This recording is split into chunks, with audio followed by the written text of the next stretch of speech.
আজকে কি বলো তো, আজকে হচ্ছে আশ্বিন মাসের সংক্রান্তি। তো আমাদের এদিকে গ্রামের দিকে প্রচলন আছে যে আজকে আশ্বিন মাসের সংক্রান্তির দিন সকালবেলা ঘুম থেকে উঠে প্রথমেই খেতে হয় 7 রকমের পাতা দিয়ে তার মানে রস বের করে খেতে হয়। আমাদের সেটাকে বলা হয় দোরো। তারপর খাওয়া হয় 7 শাকের ভাজি, মানে 7 রকমের শাক দিয়ে একটা ভাজি করা হয়।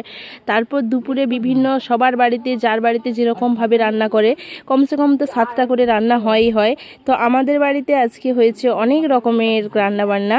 তো দেখতে পাচ্ছ আজকের আয়োজন অনেক কিছুই আছে। যেমন আজকে আমাদের ছিল আজকে বড়ি ভাজা, উচ্ছা ভাজা, আলু ভাজা, পটল ভাজা, বেগুন ভাজা, ঢেঁড়স ভাজা, পেঁপে ভাজা, কাঁচকলা ভাজা, 7 শাকের ভাজা, তারপর ছিল একটু চিপস ভাজা, তারপর ছিল লেবু, লঙ্কা, পেঁয়াজ, সেটা তো ছিলই। তার সঙ্গে ছিল একটা মাছের মাথা দিয়ে পুঁই ডাঁটা দিয়ে একটা চচ্চড়ি ছিল, তারপর মাছের ঝাল ছিল, তারপর মাছের ঝোল, তারপর চিংড়ি মাছ, ওল, আলু আর ঢেঁড়স আর কাঁচা তেঁতুল দিয়ে একটা টক। সত্যি বলছি গাইস, কি বলবো, এতটাই টেস্টি হয়েছিল। আমার তো টক দিয়েই আমার সব ভাত খাওয়া হয়ে গেছে বলতে গেলে। এত তরকারি আমার লাগলোই না, টক দিয়েই খাওয়া হয়ে গেছে। তো বেগুন ভাজাও ছিল, ভুলে গেছিলাম বলতে। যাই হোক না কেন, আজকের আমাদের এই রেসিপিগুলো তোমাদের কেমন লাগলো অবশ্যই জানিও।